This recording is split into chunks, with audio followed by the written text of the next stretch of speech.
जय Hind dear student.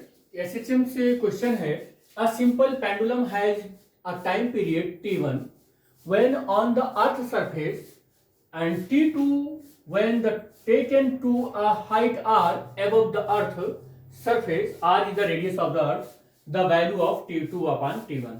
बेटे कह रहा है कि ये अर्थ है, ये अर्थ है और अर्थ की जो रेडियस है वो रेडियस हम मानकर चल रहे हैं इस P पॉइंट पर, P पॉइंट से R है O पॉइंट से, और यहाँ पर मेरे पास कोई एक सिंपल पेंडुलम है जो ऑक्सीलेट कर रहा है। यहाँ पर कोई एक सिंपल पेंडुलम है जो ऑक्सीलेट कर रहा है और यहाँ पर इसकी वैल्यू जो है G है और इसकी लेंथ L है। और यहाँ पर अगर हम फार्मूला लिखें तो क्या होता है, T is equal to 2 pi under root L by G होता है। क्या होता है? G होता है। और कह रहा है कि अर्थ के सरफेस पर आप लिख रहे हैं तो T1 आप लिखिएगा। क्या लिखना है? T1। कह रहा है हम ये जो रेडियस है अर्थ की इतनी ही ऊंचाई पर लेकर चले जाएं, यहां पर लेकर चले जाएं, यानी कि H is equal to R पर लेकर चले जाएं। एक पॉइंट है P डैश।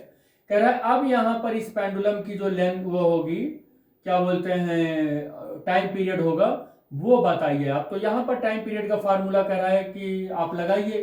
तो यहाँ पर अगर लगाएंगे तो अंडर रूट L बाई क्या हो जाएगा? G डैश हो जाएगा। और कह रहा है यहाँ पर टाइम पीरियड आप T2 यूज कर लीजिए। कितना यूज करना है?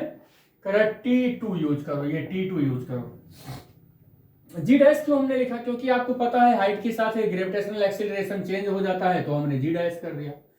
आप ग्रेविटी वाले चैप्टर में एक चीज पढ़ कर आए हैं कि किसी हाइट पर अगर हम किसी ऑब्जेक्ट को लेकर जाते हैं तो G हमारा जो बदलता है वो इस तरीके से बदलता है, 1 प्लस एच अपान आर का whole square, where G dash is stand for the gravitational acceleration at a certain point which is small h, और G जो है वो acceleration due to the gravity on the surface of the earth, and h जो है वो height है और r radius of earth है। तो आप अगर इसको थोड़ा सा देखें तो कह रहा है कि हम उतने ही डिस्टेंस पर लेकर जाते हैं जितना कि अर्थ की रेडियस है। तो h की वैल्यू r के इक्वल दे दी है, तो G डैश इक्वल टू कितना हो जाएगा? G, और 1 प्लस r अपान r और होल स्क्वायर हो जाएगा, और G डैश इक्वल टू कितना हो जाएगा? G अपान r से r कैंसिल हो गया, और 1 प्लस 1 का होल स्क्वायर, और G डैश इक्वल टू कितना हो जाएगा बेटा? G और 2 का होल स्क्वायर, और G डैश इक्वल टू कितना हो जाएगा? G बाई 4 हो जाएगा, या हम इसको कहते हैं G dash upon G is equal to 1 by 4। इन दोनों का रेशियो पूछ रहा है, T2 बाई T1 का रेशियो पूछ रहा है। चलो लगा देते हैं T2 बाई T1 का रेशियो। तो T2 अपान T1 पूछ रहा है हमसे।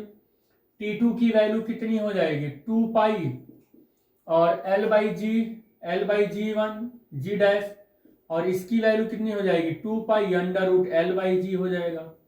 2 पाई से 2 पाई, L से L कैंसिल हो जाएगा, अंडर रूट की में क्या बचेगा? G अपान G डैश बचेगा। यही तो बचेगा, G अपान G डैश।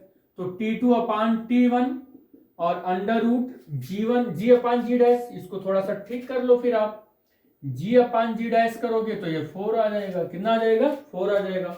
रूट के अंदर G अपान G डैश की वैल्यू रख दो 4, तो कितना आ जाएगा? जी कितना आ जाएगा? यहां से कितना आ जाएगा? ये T2 upon T1 is equal to, root से बाहर आ जाएगा तो 2, और T2 यही तो पूछ ही रहा है, वो यही तो पूछ रहा है।